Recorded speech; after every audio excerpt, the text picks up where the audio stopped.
All right. Hey, YouTube. Hey, LinkedIn. We are live. Welcome to another episode of the Managing Partners Podcast. I'm joined with a special guest today out of Atlanta, Georgia, Louise Scott. Louise, thank you so much for coming on today and introduce yourself. Thanks, Kevin. Thanks for having me on. And so I'm Luis. I'm originally from Puerto Rico. I came to the United States when my dad joined the Army. And I know before we got on the broadcast, we were talking about Fort Benning, Georgia. That's actually where my dad retired. So I was very well acquainted with Fort Benning. He lives in Columbus, Georgia. But I moved with him, and I was 13.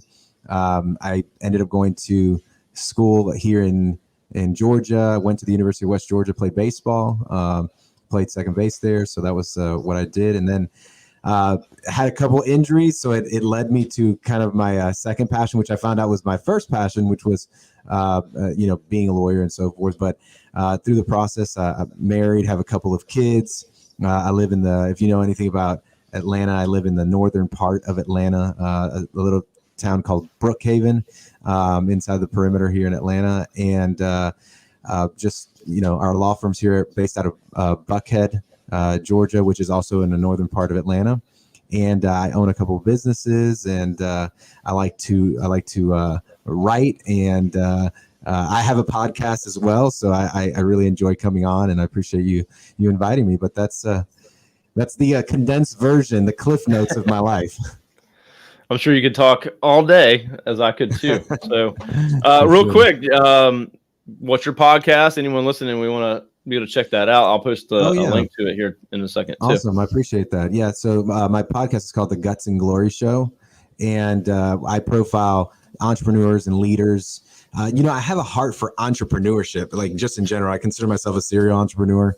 I currently own a law firm, but I also own a consulting business, and I have the podcast, and I love doing other things on the side. I actually owned a barber shop as well, so it's like totally unrelated. The show is called The Guts and Glory Show, and I just try to bring on entrepreneurs who are just out there, making things happen. But you can find it on YouTube and so forth. So. Well, here I'll post a link to it. So the Guts and Glory Show, I found it on Audible. I'll share a link. Okay, I'll say check out Luis podcast. All right, I'll put that in the comments. So actually, that's really cool. And so we share a lot of those same things. I love talking to anyone about any kind of business. I don't care what it is. I'm interested to learn why'd you do it, how you do it. Of course. Can I pick up anything to help my business? And you can learn from anything. That's for sure. Yeah. If my wife sees a business owner in the other corner of the room and I'm going towards them, she's like, "Oh, he's gone. See you later." Nice. Well, that's awesome, man. That's really cool. So I'm going to check that out myself. After we're done today, I'll add it to my podcast list, and I look forward to listening to that. So sure. So that's a little bit about you personally. Also, I saw 40 under 40 award that you got. Yeah, that was the National Trial Lawyers Association 40 under 40. I got that a couple of years back. It's interesting because I always tell people I don't identify at this point as a lawyer as much as I do a business owner, just because throughout the course of your career, you're either going to go in one of two directions. You're either going to become a litigator and stay in that direction, or you're going to build a volume practice and become more of the business owner and kind of manage the firm. And I guess you could be a hybrid. It's not as common to see kind of a true hybrid. But I went into the more of the business owner route where I manage the firm. That's kind of my passion. Which is perfect because it's the Managing Partners podcast. So, the people we like to talk to on this podcast and on this show is the ones running the business, the ones not just practicing the law, but running the business, all the operations, everything it takes to run a business successfully. So you're on the right show. That's perfect. So, good stuff. Appreciate it. So let's talk a little bit about more about the business. So the firm itself. So obviously, you're in multiple businesses, but for this purpose, tell us more about the firm. I know you have a partner. I'm not sure if you have multiple partners in the firm, but tell us about the firm, what your expertise and specialties are, and and we'll maybe get into some more details about how you're running that firm. Yeah, absolutely. I mean, so our firm does personal injury and workers' comp here in Atlanta. And the history of the firm, just because I think it has a pretty cool history. I used to be the managing partner of another firm. And I left that firm to start my own law firm, which I did. So I started my own law firm, and I was good friends with my business partner currently, and we were friends. We were, he was coming at me and saying, "Why don't we join together? Why don't we work together?" And I was like, "I don't know. I want to do my own thing. I've already had a partner before. I didn't want to do that again." But through different conversations, we started realizing that we were really we gelled together. We just worked really well together. And he was much more of a visionary. I used to think I was a very visionary person, but I realized I was much more ambitious than visionary. And so I love the fact that he was a visionary. He had a lot of great ideas. And I think he loved the fact that I was more of an implementer and that I could get things done, which I think is critical for operations purposes. You have to have somebody who can actually implement the strategy. So that's kind of the back history of the firm. But we decided to join together in 2018. When we joined our business together, we had 25 total employees when we joined together. 2 days later, 2 people resigned. We were down to 23. And so that's how quickly we had some attrition. But 18 months later, we were up to 147 employees. And we're now in 5 cities. We have just under 30 lawyers. And just cranking away, just trying to make a mark here and an impact in our community. And now we're 3 years in, so we're really excited just about what the future holds for the firm. That's excellent. And have you guys grown in size and staff members or partners or? Yeah, I mean, so we went from 25 to 147 in about 18 months. And we went from about, I would say, 7,000 square feet of space to we're getting ready to sign a lease just under 50,000 square feet. I would say that's some growth right there. It's pretty decent. It's pretty decent, but yeah, we're excited about the growth, and it's to me it really has become just a stepping stone into what we really want to accomplish, long term. So it's been an exciting journey over the last 3 years. And it sounds like that's awesome, man. Congratulations on the success so far, and it sounds like you guys are doing all the right things. So I love it. That's excellent. And you practice. I know you're in Atlanta, and I saw on your site you cover a lot of areas. Do you handle cases all over the state? I'm sure you can. I don't know what's your kind of like. I assume just Atlanta's your kind of target area where you spend probably most of your advertising and marketing dollars. Yeah, I mean, so the way Georgia's constructed, about probably 70-80% of the population lives in Atlanta. So obviously you're going to spend the majority of the money there. But we have an office. We have offices throughout the state. We have 5 total offices. So we do advertise in all of the cities that we're currently in, and we have they're not satellite offices; they're manned offices. So we have people in those offices that are running them, lawyers and legal assistants and so forth. So we're all throughout the state. We take cases everywhere, personal injury, workers' comp, wherever there's a case, wherever someone hears about us, we go there. I like it. And we can check out the site down below here to check out your firm. Absolutely. Well, I'll get that link posted in the comments as well, so everybody can get to it easily. So excellent. All right. So what, you had a lot of growth in the last 3 years, right? So, but, what does it kind of look like in your mind as the next 5 years, maybe 10 years? Do you have kind of a vision for where you want to go, a plan? Yeah, absolutely. So, I mentioned earlier that I'm more of an ambitious person than I am a visionary. And my ambition is as my brother would probably say, just too ambitious. But my goal is to have a $1 billion firm. I want to have a $1 billion revenue firm. We have a long ways to go. But the fact that there are firms out there like the Morgan & Morgans who have done it, I know that it can be done. And it's just a matter of time, effort, advertising, marketing, exposure, and so forth. So that's our ultimate, goal as a $1 billion revenue firm. Now, that's not going to happen in 3 years. For us, the 3-year plan is more of we have a vivid vision. Cameron Herald wrote a book on that called Vivid Vision, and I have that book. I just read it recently. I'm not sure where it's at, but very good book. Yeah. it's an excellent book, and it really profiles how to set up your vision for the next 3 years. And so that's what we've developed for our firm, and we let it out a year ago, actually right before COVID, and then COVID hit, and you can imagine how that puts a wrinkle in your vivid vision. Yeah. Yep. Yeah. So I finished that book. Actually, I don't know if I have the hard copy. Traction is another really good book that we have read quite often. But the Vivid Vision I actually just finished up on Audible, I think a few months back. But yeah, going through the exercise and painting that exact vision of where you see yourself and revisiting that. And then also your staff, employees, and team members also trying to get them to realize what leadership is of course thinking and seeing. And I think that's hard sometimes to translate because we can get excited and talk about all this cool stuff. And, someone that works for you is like, yeah, whatever. I don't know what he's talking about. But, right. And we see it clear as day, and it might not always come through to them.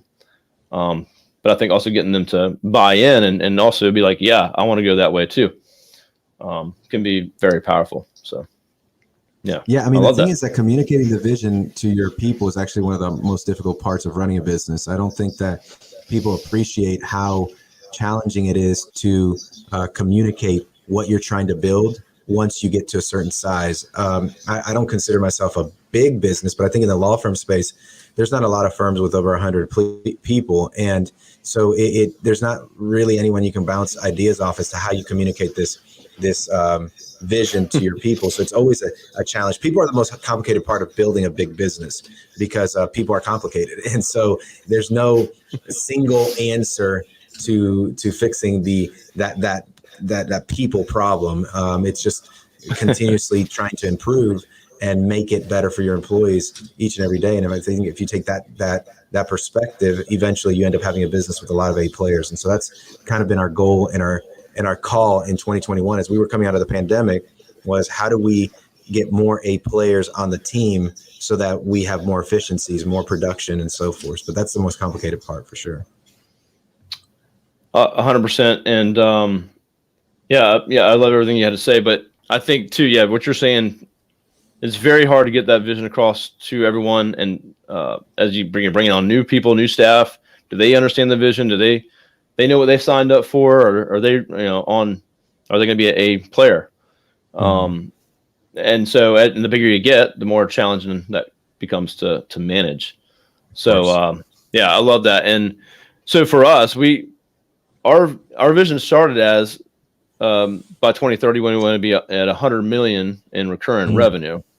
So awesome. The billion, love it. So we have a podcast called Journey to 100 million about that. And but that was me and my partner's kind of idea. It was a little bit more of a monetary goal, but it was something we could reach for and see. But in order for our team and people to kind of understand it, I believe we had to make some tweaks, and it was, really what it means for us is we're creating opportunity by becoming $100 million business. Right. Meaning your opportunity, it might be different for you than me, right? So it might be working less. It might be traveling. It might be management or, leadership, whatever it may be. So it can be different for everyone in our team, but we made some tweaks and changes and then kind of came back out with our vision again and said, hey, this is what we really meant.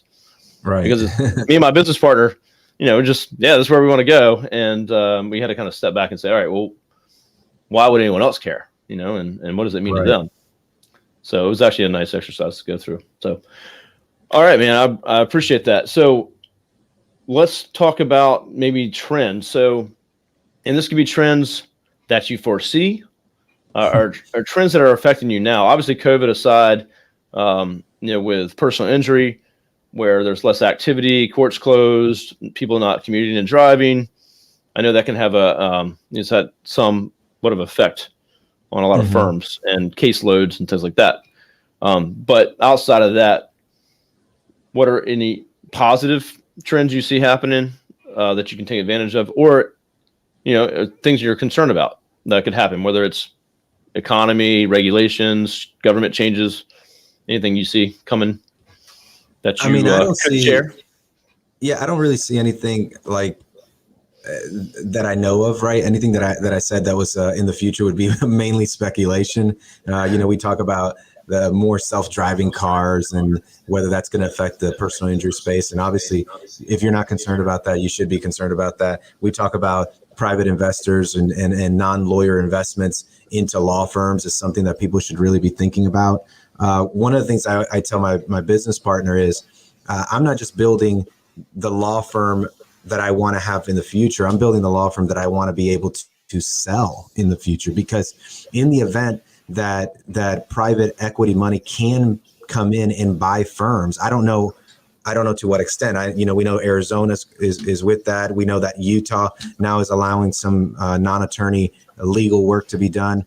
To the extent that private equity can come in and buy firms like they do in medical clinics, the more profitable your firm is, the better, the more healthy it is, the more likely it is that you have an exit strategy. And Sure. I'm not saying that I want to have an exit strategy for the firm, but I'm also saying that it's probably negligent to not plan for that. And so I think that's something that we need to be looking at. Those are probably the two biggest trends: is self-driving cars and also private equity coming into the business. Another thing that I would say is that I believe that this is the year of the personal brand, and I think you're seeing this a lot more online, whether it's on social media or digitally. Everyone's really focusing on their personal brand, and I think that the approach that people have to their personal brand is misguided. They believe if I build my personal brand, I'm going to have an immediate return of X number of clients, and that's not really how it works. You have to build your personal brand like you're building a relationship. You have to take a long-term approach, and you have to plan for the marathon. Like, this is a 5-year personal branding proposition, and the person who can last the longest will win that game. And so I think that's a trend we're seeing. I mean, I can't go on Facebook without seeing 25 lawyer advertisements, but then the next month it's a different 25 because people give up so quickly. And so I think it's a trend. The personal brand is a trend, but it's the person who lasts the longest that's going to win that trend. It's the endurance, right? It's all about endurance. That's the game of entrepreneurialism, right? I mean, the game of building a business. Consistency. I just recently had a motivational series. I put out this Monday motivational. I just put it out on social media. It's an organic piece, and I said it's not over until you win. Like, that's when it ends. It ends when you win. And if you haven't won, you still have an opportunity to win. That's the beauty of it. But it requires a sense of commitment to consistency and commitment to the pain that's required to endure all the things that happen. Absolutely. And discipline. Just keeping it going. And I think that's hard. That's why a lot of people don't, make it in entrepreneurship, or a lot of businesses fail. And then I think it's only 4% of businesses clear $1 million in revenue. And then those numbers go down real rapidly after that. So it's a tough game. And I think if, I like the whole idea there about the trend with the personal branding. So that's very interesting, actually. I'm going to keep my eyes open more on that, because obviously I'm flooded with ads from lawyers as well. But I don't think it's just lawyers. I think it's just anybody. I think social media, especially during the shutdown, where a lot of people were at home, they were on their phones a lot more. I think people began to see the possibility. You go to TikTok, and people became millionaires from TikTok. People have become millionaires from Instagram, and people now see the possibilities of having a digital presence. And if you're a professional and you own a law firm and you're not online, I actually think you're being negligent. If you are not on social media, and I've said this to a couple of people who don't agree with this, but if you're not on social media, you're actually neglecting a lot of your client base, because your clients are on social media. Like, I don't care what kind of law you practice, your client is on social media. And so failure to be there, you're just not showing up to the party. So that's a really good point. I like that. We also have quite a few questions coming in. So Adam, Sean, we'll get to those questions in just a minute. If you hang on here, and got some good questions coming in. So we'll get to those in just a second. But all right, love all that. That's great. Not something I've actually thought about or have heard from other guests. So I appreciate you sharing that. So when you're talking about personal brand, talking about social media, you're doing a ton of stuff, right? Obviously, you're on the show here. You got your own podcast. So you're doing all the right things. You guys are growing. Things are happening. So looking at your marketing that you have done, what would you say, one, is something that you've maybe not done so well, that's not worked, maybe? And then B, what you have done that is just crushing it. That's something that's worked for you and your firm. So marketing is a really, and you know this from doing marketing, but marketing is a very interesting animal, and that is, it's not just what you do, but it's how you do it. So it's the brand, it's the message, it's the delivery, it's the implementation, it's the longevity, and it's the channel. So like, there's a lot of different things you have to think about. Like what I say on country radio is not going to work on urban radio. It's not going to work on Spanish radio. The message that I have, the brand, the way that I appear, who I'm speaking to. I may be speaking on a Spanish radio ad, and the person I'm speaking to is a 45-year-old Hispanic guy, where if I go to the urban radio, I may be speaking to a 25-year-old guy. And so like that you have to understand the demographics of every marketing channel that you're actually going into to know whether it was something that would work for you or not work for you. With that being said, I believe that the best marketing tool that any law firm can do is to build their customer journey. That's the number one thing that a law firm should do. Last year, we signed in COVID almost 4,000 clients in COVID. We had a down year, but almost 50% of our 4,000 clients came by way of referral. So just put that in perspective. 50% of our 4,000 clients came by way of referral.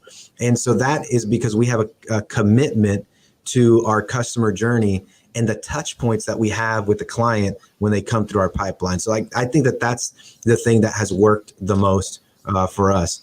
And the thing that has worked the least for us has been going into new marketing funnels without an actual plan. So because our TV and radio was working so well, we thought, well, why don't we just go on another station saying the same message, which goes back to what I just mentioned. Knowing your audience.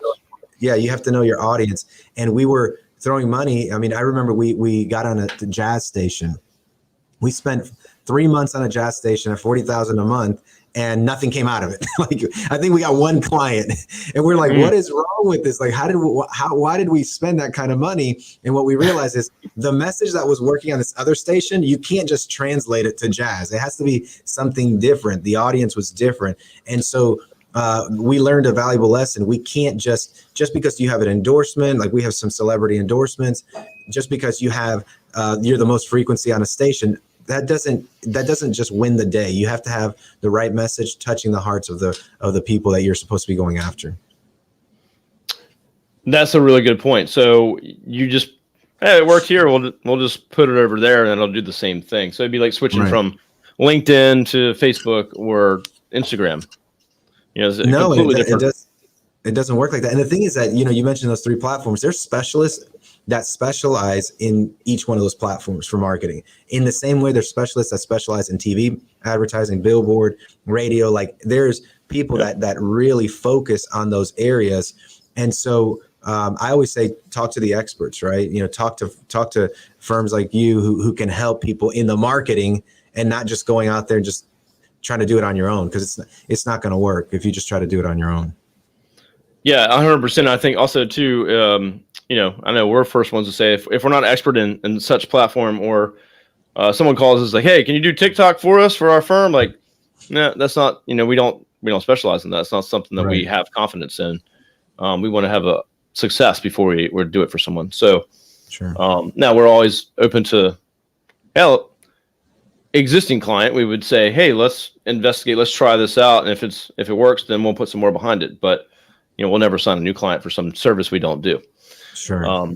But I think, a lot of agencies would, well, the client wants us to do this, so let's just do it. Right. And that's a mistake. I know that because we've done that in the past. So back to the first thing you said, though, I love. So I've actually, I got to meet the CMO of Burger King, who's actually now the president of the American Marketing Association. Oh, And he did a nice. whole presentation on customer experience, or whatever your client experience or user experience, but kind of what you just said. So the customer journey, right? How they interact with your business, how you're interacting with them, what that process is like. So I love that, and that's something that we are constantly working on here at my firm at Heralded Digital, and something we just had a conversation today with my business partner and my project manager on some of the things that we can improve and do better, because we're always trying to do better. Communication is always, something you can work on, and I love it. So that's going to lead to say, man, I had the best experience, with this firm. That you got to use this firm. There's no other firm to call. So just that experience being so strong. So I love that. And then that way, when you're spending money on marketing and advertising, you get someone into your firm. You got a 50% chance that they're going to refer you to someone else. Yeah, I mean, the thing is that I always say there's two pieces to the proper marketing campaign, and you have to build depth and you have to build width. And I always believe that traditional marketing, whether it's mass media marketing, TV, radio, billboards, online presence, that doesn't build depth. All that builds is width. So you're getting more touch points that you would not develop otherwise. The way you build depth is through relationship. That's where your customer journey comes in. So if you have an online marketing campaign that can reach 10 people, that marketing campaign can only reach 10 people. Those are brand new people to your business. That's building width. But then you have to figure out a way to get those 10 people to refer at least 3, right? And so that's building depth. So the 10 can turn into 30 if you have the right customer journey. And so the brand messaging and marketing is enhanced through your customer journey. The better you perform in your customer journey, the more your dollar will stretch. And that's how you get your cost of acquisition down. Because if you look at your cost of acquisition through the width only, you'll find that you're paying $2,000, $3,000, maybe $4,000. But if you look at it, what's happening with the referrals underneath in the depth, it can come down to $700, $800, $1,000. So that's why it's so important. I love it, man. I really do. That's awesome. If anyone's listening, you better listen to that one right there. That's some good advice. Really good advice. And you can't beat a referral. You never can beat a referral. They're not searching for prices and talking to all these other people. They're referred. They're coming to you, and unless you just bomb it, right. They're going to be a client. You're going to convert at a much higher rate, with the referral than you do with some lead, cold lead. Yeah. So. Yep. No, I love it. All right. Well, let's get to a few questions, and we had some coming early on, but this was when you mentioned in the beginning that you like to write, and so we got a question right away. Boom. What have you been writing lately? So what I'm writing lately. So I am actually, I haven't let this out, but I am in the process of writing a marketing book, sales and marketing book, which is essentially going to take people through everything we did to build our firm to where it is. So the consulting company that I have is called 8-Figure Firm Consulting. And what I do is I help people grow their businesses from 7 to 8 figures. And so one of the pieces that I realized was, even though I don't have marketing, like training in marketing, like you do, and the marketing space, what I realized is that people were very deficient on understanding the interplay between operations and marketing. And so I'm writing a book that helps people connect the dots. Like how do you actually market through your operations? So that's what I'm writing right now. And then almost all of my content online, I write all of that as well. So whether it's my Monday motivational, my book review, my, I have a show called Life with Luis, my 8-Figure Firm videos. So I write all that content as well. But right now I have a book, and it's going to be coming out in June. So excellent. Yeah. Well, congratulations. I want to check that out. If you haven't told anybody yet, and you told them right here, that's awesome. We got the scoop right here. So of course, that's excellent. My business partner just got done with a book, The $1 Million Journey. So this is nice. Really his journey. Part of I'm at the end, I think of it, but basically what it took to get from 0 to $1 million in revenue, and kind of the challenges with that. So, and me and him have a similar kind of path that we both took separately before we got to $1 million in revenue. So, Yeah. and of course, that's a lot of people that are in that boat. Yep. Hey, how do I get to 100,000? How do I get to $1 million? And then Yeah. of course, your book taken from 1 million to 8 figures. That's a whole nother battle there. The leap is tremendous, and it's stacking 10 million is not just stacking 1 million at a time 10 times. It's like it's much more tedious than that. And so I think people believe that because they got to 7 figures and it's going to naturally just grow, and the amount of 8-figure businesses out there are actually very small. And so I want to guide people through that process. And so, so I'm excited about it. All right, we have another question in here from Sean Ragsdale. All right, since you have a brick and mortar persons in the office, how does your live chat work? Do you outsource to a VA company, or do the paralegals man those stations? So I guess he's referring to on your website, you get the chat that pops up. Mm-hmm. I believe I saw that too. Are you guys in-house staff for that? Yeah, so we have an in-house onboarding team. We have about 14 people that are in our in-house onboarding team, and everything is funneled through them regardless of where it is in the state. If the person needs to schedule an appointment in a particular office, then we relay that message to those individuals in those offices. But everything comes to one call center. It comes to one area. All the chats come through one one email, and it gets handled in our onboarding department. So, and then we funnel those cases to where they need to go. So that's the way we do it. Yeah. Sean's trying to break you here. All right, here's another one from Sean. Do you see more rideshare accidents happening as more Uber, Lyft drivers are sharing the road? Have you worked with insurance companies for these types of companies? So Uber and Lyft is going to continue to grow as more people rely on that as a means of transportation. As more people move into cities, they begin to see how much more convenient it is to hire a rideshare than it used to be. In the smaller cities, you still can't get ride shares like you can in the big cities. We've traveled, and there's been places where you can't get an Uber because it's just, a small city. But places like Atlanta, you do see it. We've had an increase in Uber Lyft accidents, and I guess the good thing about those accidents is that if it's caused by the driver, they generally have a minimum policy of $1 million. So that creates a greater opportunity. In Georgia, particularly, it's the state minimum is $25,000. So, to be involved in an accident with an Uber and having that much higher policy, it is good for the client, especially if they were seriously injured. But I absolutely see more injuries happening. But the amount of accidents is all based on population, whether they're riding in Uber or Lyft, or they're driving their own personal vehicle. Population generally dictates the amount of accidents that occur. So the rising populations, you'll generally see more accidents happening. All right, excellent. And then we'll do this last question for now from the audience, and we'll don't want to take up too much of your time. So here you go. Digital presence on social media is one thing, as most law firms check that box. So yeah, everyone's got a Facebook page. Every business has a Facebook page. But how many do we see that actually have real engagement? It's a much lower amount in my opinion, for sure.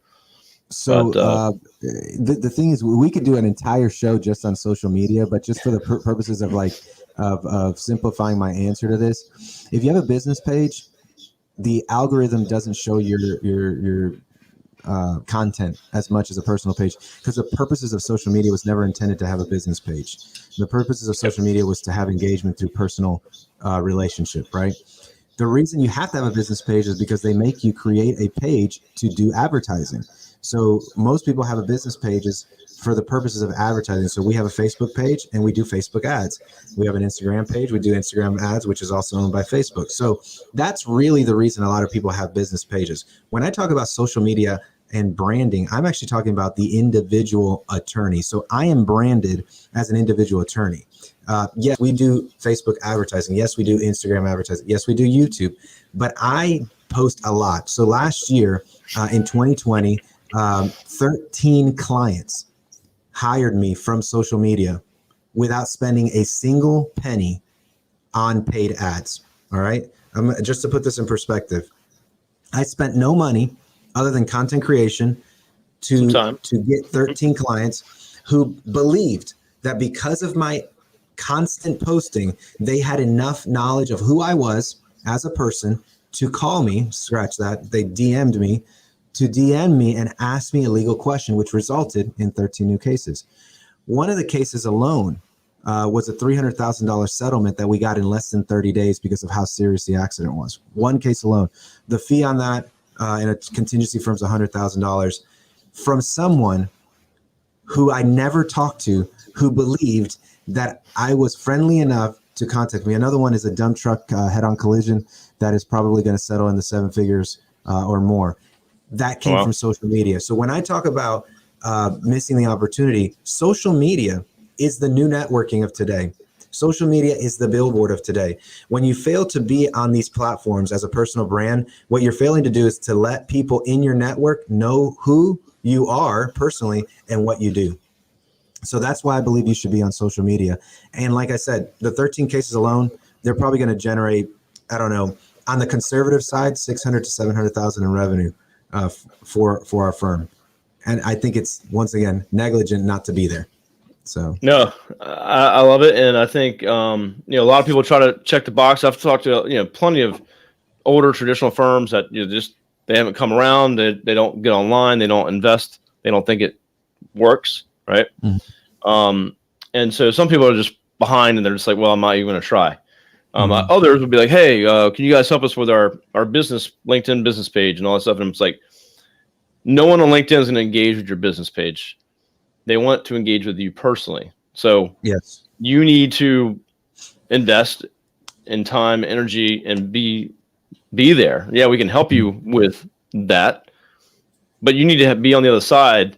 If we create any interest and we're creating content, that you're going to be a real person on the other side, responding, commenting, invest your time, energy into it. They're going to follow you. They're not going to follow a business page. They don't care about your law firm. Absolutely. And that's the thing, is that you can find VAs to do a lot of this responding for you too. There's so many options. Yeah. I mean, there's so many options. It's you just have to investigate and look for what's the best option for you. And I think you'll find it. Yeah. But I think, committing and being consistent over long periods of time is where you're really going to see the results. Nothing's going to happen overnight. If you want it overnight, get Google ads and just dump a ton of money into it. And that's it. Right. Exactly. All right, excellent. Luis, thank you so much for joining me today. Anything else you want to add? What's the best way to contact you? I'm going to put out a couple of links for your website. I do have a link too as well that I posted for your podcast. Obviously, I connected with Luis on LinkedIn, so obviously he's there. He responds. You can find me Luis Scott. I have all of my platforms under that name, Luis Scott. You can find me on Facebook, Instagram, LinkedIn. I have a YouTube page. It's Luis R. Scott Jr. Is where you can find a lot of my content on YouTube. And then if you want to reach out to me and talk to me more about our firm and how we grew, you can reach out at luis@baderscott.com. And then if you want information on the COO consulting that I do, you can reach out to me at luis@eightfigurefirm.com. And I do fractional COO consulting as well. And my Instagram is actually Luis Scott Jr. Jr. So sorry about that. Luis Scott Jr. You'll find it that way. So. Okay, excellent. I'll post a few links up to everybody else can connect. And look forward to having Luis featured on the show. He'll be this will be up on YouTube for anyone else that wants to tune in and watch this episode. And then you'll see him coming soon on a lot of our content across social media. So, Luis, thanks so much for sharing everything today. Lots of excellent content, great ideas. I love kind of your vision, your goals, and where you guys have gone in just a short amount of time is pretty impressive. So, thanks again for coming on the show. And if that's it, we will say goodbye. Thanks for the questions, Adam and Sean. And we'll see you guys soon. Thank you. All right. Thanks, Kevin. Yes, sir.